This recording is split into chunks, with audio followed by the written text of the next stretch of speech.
Instant Education. This is Irina, and in this video I'm going to give you some more sentences which we use in our daily life. जो हम लोग daily life में use करते हैं, ऐसे sentences के साथ मैं फिर आपके सामने आई हूँ और अच्छे अच्छे sentences हम लोग डिस्कस करेंगे. ओके अच्छा, first sentence is scoot. Scoot कहते हैं या फिर put your skates on. Put your skates on, come on. Hurry up, जल्दी करो. हरी अप तो कॉमन है, ये तो आप लोगों को पता है, हरी अप. लेकिन हरी अप के अलावा अब हम लोग और क्या स्टाइलिश वर्ड यूज कर सकते हैं? हम लोग कह सकते हैं scoot. Come on scoot, will be late. जल्दी करो, हम लोग लेट हो जाएंगे, तो विल स्कूट. स्कूट कह सकते हैं. या put your skates on. Put your skates on मतलब स्केट्स नहीं पहन लीजिए, मतलब स्केट्स ऑन माने हरी अप, जल्दी करो. तो जल्दी करो कहने के लिए हरी अप के अलावा आप क्या क्या बोल सकते हैं? स्कूट बोल सकते हैं या फिर पुट योर स्केट्स ऑन. होते बहुत सारे हैं, जो मोस्ट कॉमनली यूज होते हैं वो ये दोनों हैं. ठीक है, इसको सेंटेंस में कैसे करेंगे? स्कूट या पुट योर स्केट्स ऑन और यूल बी लेट. जल्दी करो नहीं तो तुम लेट हो जाओगे, यूल बी लेट. ठीक है, स्कूट या पुट योर स्केट्स ऑन में से कोई एक. स्लैश लगा दिया है मैंने, स्लैश. तो स्कूट या put your skates on. Scoot और यूल बी लेट, या फिर पुट योर स्केट्स ऑन और यूल बी लेट. ठीक है, जल्दी करो नहीं तो हम लोग लेट हो जाएंगे, तो आई विल बी लेट. तुम लेट हो जाओगे तो यूल बी लेट. ठीक है, स्कूट बहुत स्टाइलिश वर्ड होता है. किसी को जल्दी कराना हो तो आप ये वर्ड यूज कर सकते हैं हरी अप की जगह. ठीक है, next is bail. Bail means to leave abruptly. अचानक से कहीं चले जाना. अचानक कहीं पार्टी में है या किसी मीटिंग में है, अचानक कोई एजेंसी आ गई तो आपको तुरंत वहां से at once you leave that place. आपको अचानक उस प्लेस से चले जाना होता है. तो हम किसी को बोलेंगे तो ऐसे बोलेंगे, वो अचानक यहाँ से चला गया. तो अचानक चले जाने को क्या बोलते हैं? बेल. सेंटेंस में कैसे? I am sorry I had to bail last night due to some urgent work. माने कोई जल्दी चला गया तो उसको अगर नेक्स्ट डे वो बोलेगा तो सॉरी मांगेगा ना, माफी तो मांगेगा. तो माफी मांगते वो क्या बोलेगा? नहीं, माफ करना, मुझे कल रात को मुझे जल्दी जाना पड़ा था, कोई अर्जेंट वर्क आ गया था, अर्जेंट काम आ गया था, इसलिए मुझे जाना पड़ा था. तो इसको यूज कैसे करेंगे बेल को? I am sorry I had to bail last night due to some urgent work. ये बेल यूज कर सकते हैं. ठीक है, बेल. बेल का एक मीनिंग होता है छुटकारा, वो तो आप लोगों को मालूम होगा. बेल पे निकला, बेल पे जाना, बेल ले लेना, वो तो कोर्ट का है. लेकिन इसके अलावा बेल का एक मीनिंग ये भी है कि मुझे अचानक जाना पड़ा. टू लीव एब्रप्टली माने अचानक, सडनली मुझे जाना पड़ा. तो उसको एक वर्ड में हम क्या बोलेंगे? Bail. I had to bail. ठीक है, अच्छा, नेक्स्ट इज रिक्वेश्चन. रिक्वेश्चन. अब इससे आपको क्या समझ में आ रहा है? रिक्वेस्ट और क्वेश्चन दोनों आ जाता है. A request phrase is a question. माने कोई चीज मांगना. जैसे मान लीजिए कोई कुछ चीज, किसी के घर हम लोग गए और वहाँ पे हमने देखा कि बहुत सारा डिलिशियस, बहुत ही टेस्टी खाना रखा हुआ है. तो या फिर टॉफीज अच्छे लगते हैं या कुकीज अच्छे लगते हैं, तो हम लोग कहेंगे तुम खाओगे क्या? ये तुम खाओगे? बच्चे लोग ज्यादातर टिफिन ले जाते हैं, मैगी ले गए तो दोस्त पूछता है तुम सारा मैगी खा लोगे? खा लोगे तुम सारा मैगी? मतलब ये क्या पता चल रहा है? उसे चाहिए वो चीज. वो एक तरह से रिक्वेस्ट भी कर रहा है, पूछ भी रहा है तुम खा लोगे सारा, मतलब नहीं खा पाओ तो मुझे दे दो. ये एक तरह से मांगने का तरीका है. तुम पूरा टिफिन खा तो लोगे, मतलब खा लोगे मैगी, तुम खा लोगे, मतलब बोलने का मतलब ये क्वेश्चन भी कर रहे हैं और रिक्वेस्ट भी कर रहे हैं कि भाई मुझे दे दो, नहीं खा पाओ तो मुझे दे दो. ये चीज है एक तरह से मांगने का. क्वेश्चन करके मांगना, एक तरह से सवाल करते हुए, इतना सारा तुम खा लोगे ना? खा लोगे मतलब नहीं खा पाओ तो मुझे दे दो. इस सेंस से जब हम लोग बोलते हैं, जैसे इसके सेंटेंस देखिए, are you going to eat this cookies. अब बहुत सारे बिस्किट्स पड़े हैं. बिस्किट्स, कुकीज एक ही चीज है. कुकीज अमेरिकन लैंग्वेज में बोलते हैं और बिस्किट्स ब्रिटिश लैंग्वेज में बोलते हैं. ठीक है, तो ये तुम बिस्किट्स खाओगे क्या? खाने वाले हो? ये बिस्किट्स तुम खाओगे क्या? मतलब खाओगे नहीं तो मुझे दे दो. तो ये जो एक सेंस है जिसमें हम पूछ तो रहे हैं लेकिन वो मांग भी रहे हैं. एक तरह से इनडायरेक्टली इसको मांगना होता है. ठीक है, are you going to eat this cookies. ये कुकीज तुम खाओगे क्या? मतलब खाओगे नहीं तो मुझे दे दो. ये चीज है. अच्छा, कभी कभी ड्रेसेस के बारे में, इतनी सुंदर ड्रेस तुम लोगी क्या, मतलब तुम न लो तो मैं ले लूं, ये चीज है। मतलब एक तरह से मांगना, अपने लिए चाहना, जो कि इनडायरेक्ट वे में। कितना अच्छा लगता है, ठीक है। इसे क्या कहते हैं, इन वन वर्ड हम लोग कहते हैं रिक्वेस्शन, ठीक है। रिक्वेस्ट का री और क्वेश्चन का क्वेश्चन, दो वर्ड मिलके रिक्वेस्शन। कितना स्टाइलिश वर्ड है रिक्वेस्शन।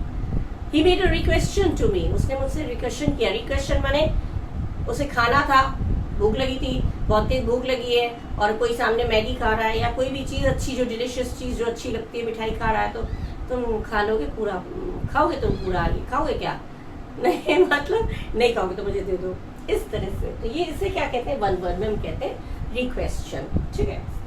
अच्छा, I am game. I am game मतलब, गेम माने आई एम इंटरेस्टेड, मैं इच्छुक हूँ। I am game, he is game, she is game, you are game. यहाँ गेम पर्टिकुलर वर्ड यूज होता है, ये स्लैंग लैंग्वेज में यूज होता है। गेम का मतलब खेल नहीं होता यहाँ पे। गेम अगर कोई आपसे बोल रहा है तो आप ये चीज ध्यान रखिएगा, आई एम गेम मतलब आई am interested. I am game अगर कहा तो समझ लीजिएगा वो इंटरेस्टेड। जैसे सेंटेंस में देखा, Vicky is game to play basketball. Vicky को बास्केटबॉल प्ले करने का, बास्केटबॉल खेलने का मन हो रहा है, इंटरेस्टेड है बास्केटबॉल खेलने में, तो why don't you go to the park with him, क्यों नहीं तुम लोग पार्क चले जाते हो उसके साथ। उसको खेलने का इच्छुक है, जाने का इच्छुक है, तो इच्छुक है, इंटरेस्टेड है, इसको क्या कहेंगे, गेम। आई के साथ आ गया एम, आई के साथ आ गया एम, तो आई एम कर दिया, और थर्ड पर्सन सिंगुलर नंबर होगा तो इज, ठीक है। उसे मन था, वो इंटरेस्टेड था, तो ही वॉज, शी वॉज, ठीक है। मुझे इंटरेस्ट था, आई वॉज इन गेम, मैं इंटरेस्टेड था, इस तरह से हो जाता। I was in game to play guitar, मुझे गिटार बजाना बहुत पसंद था, मैं इच्छुक था, मैं बजाता था। ये चीज है, गेम शब्द को आप किस तरह से नई तरीके से यूज कर सकते हैं, ये जानना जरूरी है, क्योंकि ये जो स्लैंग लैंग्वेजेस आजकल यूज होती हैं, और ये स्लैंग लैंग्वेज कोई आपके साथ जब यूज करेगा तो आप कंफ्यूज हो जाएंगे, सोचेंगे ये गेम का मतलब यहाँ पे क्या आया। गेम का मतलब तो गेम, खेलना, तो यहाँ पे खेलने का कोई सेंस ही नहीं आया। तो इसीलिए ये चीज स्लैंग लैंग्वेज मालूम होना चाहिए। बाहर जाएंगे 10 लोग मिलेंगे, उसमें से कोई एक ऐसा होगा जो स्लैंग लैंग्वेज यूज करता होगा, then in that position, in that situation, you should be able to understand each and everything, उसकी बात को, उसकी भाषा को समझ सके। इसलिए स्लैंग लैंग्वेज बहुत जरूरी है सीखना, ठीक है।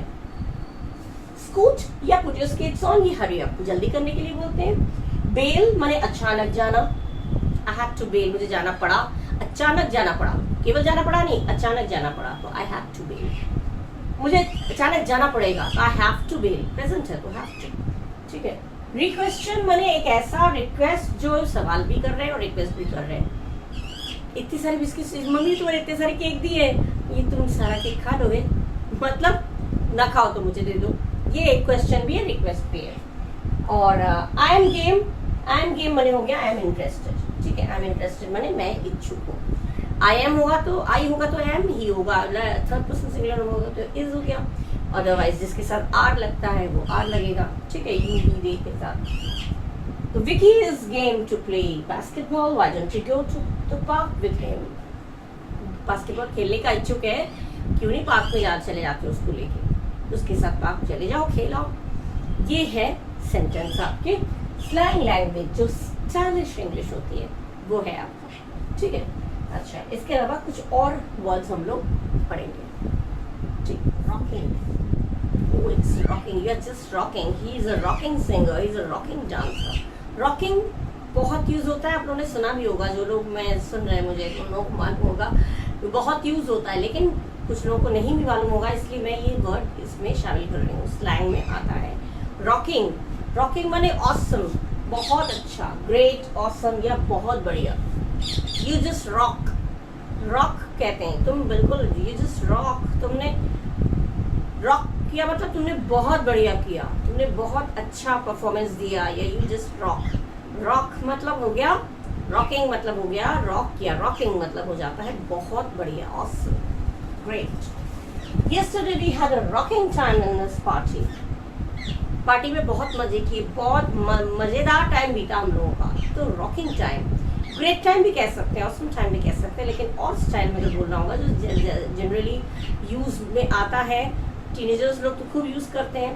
बहुत rocking time, we had a rocking time in the party में हम लोगों को बहुत मस्त समय बीता, बहुत एंजॉय किया। तो रॉकिंग टाइम, ये स्टाइलिश अच्छा लगता है, rocking time. Yesterday we had a rocking time in this party. कल हमने पार्टी में बहुत awesome, बहुत ही बढ़िया, बहुत ही मस्त टाइम बिताया। ठीक है, नेक्स्ट इज खुशी। खुशी मतलब क्या हो गया? कंफर्टेबली इजी, मैंने इतना आसान, आरामदायक, आसान और आरामदायक। कंफर्टेबल माने आरामदायक और इजी माने आसान, बहुत ही आसान। किसी का जॉब होता है, किसी की जॉब ऐसा होता है कि आरामदायक कुर्सी में बैठे रहो, कुछ नहीं करना है, कितना अच्छा बढ़िया मस्त हवा खाओ और एसी की हवा में बैठे रहो, कुछ नहीं करना। बॉस लोग ज़्यादातर उन लोगों का आरामदायक, हाँ उनका टेंशन तो रहता ही है, टेंशन, जिम्मेदारी, रिस्पॉन्सिबिलिटी बहुत रहती है, लेकिन कुछ हद तक आरामदायक जीवन है। ठीक है, तो किसी का आरामदायक मस्त जीवन है, बहुत ही आसान इजी है, तो उसे क्या बोलूँगी? खुशी। तुम्हारा खुशी लाइफ है, योर लाइफ इज वेरी खुशी, वह एकदम आसान मस्त मौला आरामदायक जीवन है। तुम्हारा तो कुछ करना ही नहीं है। बच्चे ज़्यादातर अब जो पढ़ रहे हैं उनका तो आरामदायक जीवन है, पढ़ना ही तो है और क्या करना है है ना। लेकिन उन लोगों को लगता है मम्मी पापा तो कितना आराम है, कहीं स्कूल जाना होता है ना पढ़ना होता है, कितना आरामदायक जीवन है। लेकिन उल्टा होता है, मम्मी पापा लोगों को बहुत पढ़ना, बहुत मेहनत करना होता है in comparison to students, young ones. ठीक है, एनीवे हार्ड लाइफ तो सबका होता है, उसको किस तरह से आप डील करते हैं डिपेंड्स। ठीक है, उस पर निर्भर करता है। तो खुशी मतलब हो गया कंफर्टेबली सी, मतलब आसान और आरामदायक। ठीक है, इसको सेंटेंस में कैसे यूज करेंगे? I wish I had a खुशी जॉब लाइक यू। काश तुम्हारी तरह मेरा आरामदायक मस्त जीवन होता, आरामदायक जीवन होता। तो I wish I had a खुशी जॉब लाइक यू। जॉब हो गया, लाइफ हो गया, क्या मस्त जीवन है तुम्हारा, कितना आरामदायक जीवन है। तो खुशी लाइफ, खुशी लाइफ, जॉब है तो खुशी जॉब। काश मेरा तुम्हारी तरह इतना आरामदायक जॉब होता, काम होता। ठीक है, नेक्स्ट इज क्रोक। क्रोक माने टू डाई। क्रोक्ड, डाई सुनने में खराब लगता है, डिमाइस भी बोलते हो, डिमाइस भी होता है, लेकिन डाई तो बहुत ही सुनने में खराब लगता है। क्रोक अगर सोबर भाषा में बोले तो क्रोक, ओ ही क्रोक्ड। क्रोक्ड सुनने में खराब नहीं लगता। क्रोक माने टू डाई या मर जाना। He had a heart attack and croaked, उसको हार्ट अटैक आया और वो मर गया। तो क्रोक्ड, वहां पे क्रोक यूज होता है। ना शुक, शुक माने शेक कर देना, हिला देना, लेकिन शुक का एक मीनिंग है शॉकिंग, जो सेम सेंस वही आता है, जो किसी ऐसे घटना, किसी ऐसे न्यूज, कोई ऐसी खबर में सुना जिससे हम एकदम हिल गए, एकदम हमें दिल दहलाने वाला, शॉकिंग या दिल दहलाने वाला कोई ऐसी खबर जिससे दिल दहल गया एकदम। अच्छी न्यूज पे भी शॉक्ड होता है, कोई पढ़ता नहीं है, बिल्कुल भी मस्ती करता रहता है और देखो तो एकदम टॉप किया, अरे भैया बड़ी शॉकिंग, ये तो बड़ी शॉकिंग यहाँ भी हो गया। और शॉकिंग दुख में भी हो सकता है, शॉकिंग उसका news. When I heard the news of his demise, I just shook. जब मैंने उसके अचानक मौत की खबर सुनी तो मैं बिल्कुल शुक हो गया। I just shook माने मैं बिल्कुल कांप गया, मैं मेरा दिल एकदम दहल गया। तो शुक जो है, I just shook at his peculiar behavior, यहाँ बिहेवियर की बात हो रही है। वो बिहेव तो बहुत अच्छा बर्ताव करता है और अचानक उस पेक्यूलियर एकदम अजीब सी उसकी बिहेवियर, उसका जो व्यवहार होने लगता है, तो मैं शॉक्ड हो गया। वो इस तरह से जो लड़की या जो लड़का कभी बात ही नहीं करता था, वो इतना सारा बात कर गया, इतना गुस्सा दिखा दिया। मैं तो उसको मतलब शॉक्ड हो गया, मैं उसको देख के, बोलते ना, मैं बिल्कुल शॉक्ड हो गया उसको देख के। आई जस्ट शुक, इसमें सेंटेंस में जब फ्रेम करेंगे, I just shook at his behaviour और peculiar behaviour. Yesterday he behaved very peculiarly and I was just shocked. Yeah, I just shook. मैं बिल्कुल shocked हो गया, या तो उसको कहेंगे it shook. ठीक है, ये हो गया। Rocking, awesome, बहुत बढ़िया। और खुशी बहुत आसान, बहुत आरामदायक चीज है खुशी। सबको अच्छा लगता है खुशी जी लाइफ ना, आरामदायक हो, मजे से जिए, ठीक है। और क्रोक टू ट्राई, ठीक है। और शोक, शुक मने हो जाता है shocking, shook, it shook him, the news shook him, मतलब ये खबर, इस खबर ने उसको शॉक दिया, मतलब वो शुक हो गया। शुक, शुक हिम मने वो एकदम कांप गया, मतलब या उसका दिल हिल गया, जो भी बोले। तो ये वर्ड्स जो है वो सोबर लगते हैं, सुनने में खराब नहीं लगता है, हालांकि ये ऐसा मीनिंग के हिसाब से देखा जाए तो ये न्यूज किसी का सुना तो बहुत एकदम शॉक्ड हो गए, ये इजी है, ये मतलब सुनने में खराब लगता है, लेकिन ये वर्ड्स अगर यूज करेंगे तो ये सुनने में खराब नहीं लगता है। क्रोक्ड, शुक, ठीक है।